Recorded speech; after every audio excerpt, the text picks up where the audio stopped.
Il est devenu le premier leader politique en Europe à remporter des élections législatives après avoir imposé sans état d'âme un plan de sauvetage international très dur. Pedro Passos Coelho a réussi ce tour de force après 4 ans d'austérité, même s'il a perdu du terrain. Un analyste politique nous offre un début d'explication. Il est vu comme quelqu'un de calme et réservé, plus généralement comme une personne de confiance, bien que cela vienne en contradiction avec le fait qu'il n'ait finalement pas pu tenir un certain nombre de promesses qu'il avait faites lors des élections de 2011.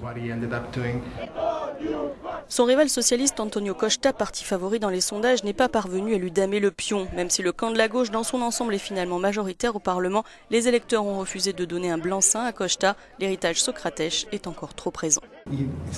Il n'est pas considéré comme quelqu'un qui incarne une coupure nette avec le précédent gouvernement socialiste. Le dernier gouvernement socialiste a terminé par un plan de sauvetage et ça a laissé beaucoup de gens de gauche en colère. Depuis 2011, lorsque le pays a frôlé la banqueroute et les 3 années de récession qui ont suivi, il est vrai que l'économie portugaise s'est un peu remise. Cette année, la croissance a atteint 1,6% et cela se ressent dans certains secteurs, comme nous l'explique cette marchande de poissons. Mon commerce va mieux. On a aussi reçu beaucoup de touristes, ce qui aide un peu à l'amélioration de l'activité. Comparé il y a 5 ans, c'est mieux, c'est vrai.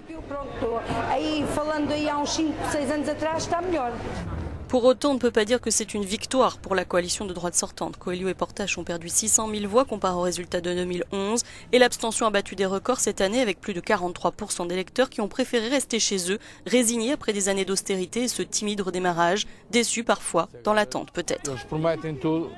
Ils nous ont tout promis, le monde, mais on n'a rien vu, c'est tout. Enfin, ainsi va la vie. Il faut toujours travailler pour gagner moins à chaque fois.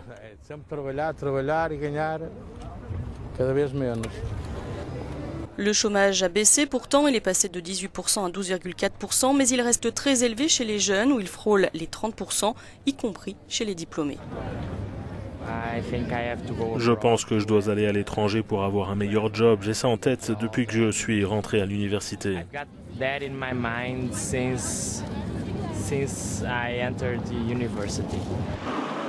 Avec un Parlement où la gauche est majoritaire, le premier test pour le futur gouvernement sera le vote du budget 2016. Passos Coelho a d'ores et déjà tendu la main au Parti socialiste d'Antonio Costa et espère que celui-ci ne lui barre pas la route.